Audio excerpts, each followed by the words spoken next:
that what the gospel writers did was write down accounts of what they thought and what they imagined was beneficial. They selected statements of Jesus. And they selected events that they imagined or that they thought had taken place in the life of Jesus. And they selected it according to what they believed was appropriate. But these gospel writers themselves admit that there are many teachings of Jesus and many accounts have been written of the life of Jesus.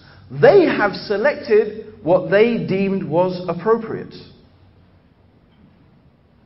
Now, that sort of makes one curious. I wonder what the other accounts of the life of Jesus and the sayings of Jesus said.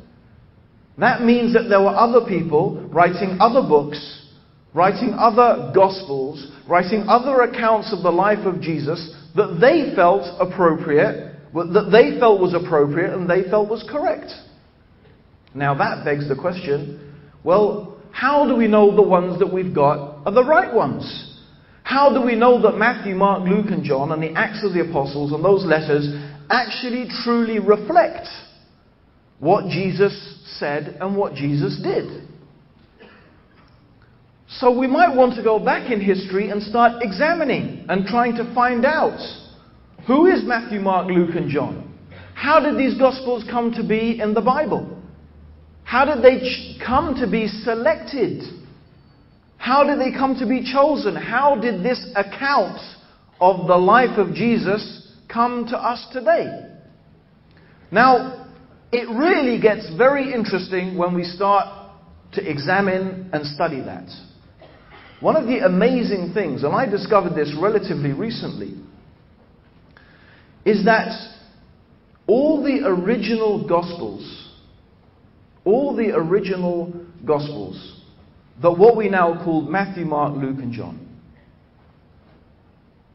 were distributed anonymously, meaning the actual names Matthew and the name Mark and the name Luke and the name John were never on the documents, the old and ancient documents that we have.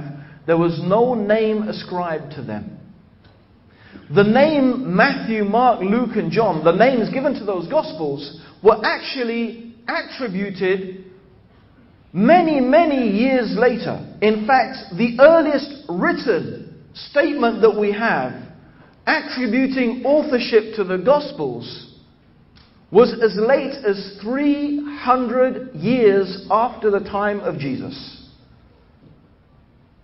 So a man called Eusebius, who's one of the early Christian, but when I say early, he was writing about 300 years after the time of Jesus. He claimed that another man called Irenaeus had said that this gospel was written by this person and this gospel was written by that person. But of course the writings of Irenaeus have not survived. And Irenaeus was writing about 125 years after the time of Jesus. So think about that. Think about that. That's like a bit like having the only copies of the American Declaration of Independence. Imagine that. The American Declaration of Independence, the only copies of it are 300 years later after the event. All we have in terms of manuscript evidence, and this is another point, in terms of actual manuscript evidence, the evidence is very sparse. What a lot of rubbish. Come on, tell the truth to the people here. What a load of rubbish, tell the truth to the people here. That's exactly what I'm doing. Okay?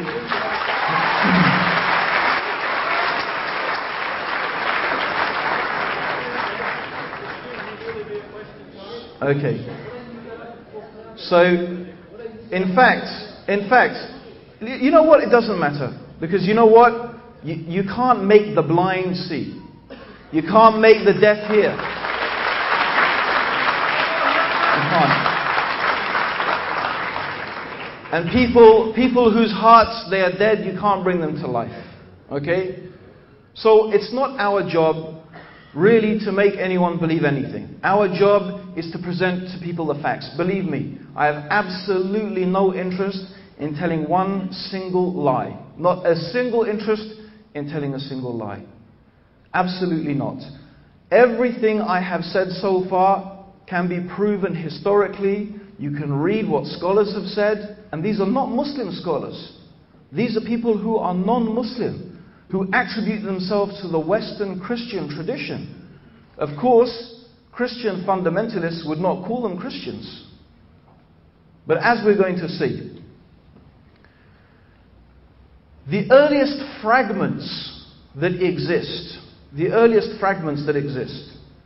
of the actual gospel manuscripts are very small. I mean, they are a couple of lines. That's all we have. The largest sizable manuscript evidence that we have of the Gospels do not appear until over 100 years after the time of Jesus. There is a man called Constantine Tischendorf. He lived in the 19th century. It was his life's ambition to find the most ancient, complete biblical manuscript. This was his life's ambition.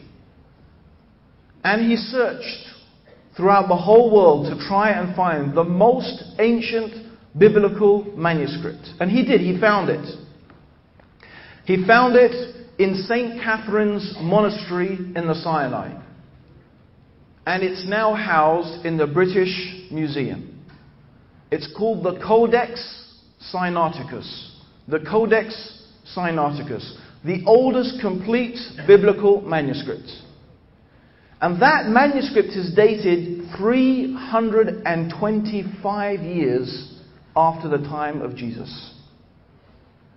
And it is not even a complete biblical manuscript, because what we find in it are some gospels, a gospel according to the shepherd Hermes. Have you ever heard of the gospel of the shepherd Hermes? I doubt it. You won't find it in any modern Bible. There's also an epistle of Barnabas that you will not find in any modern Bible. Okay?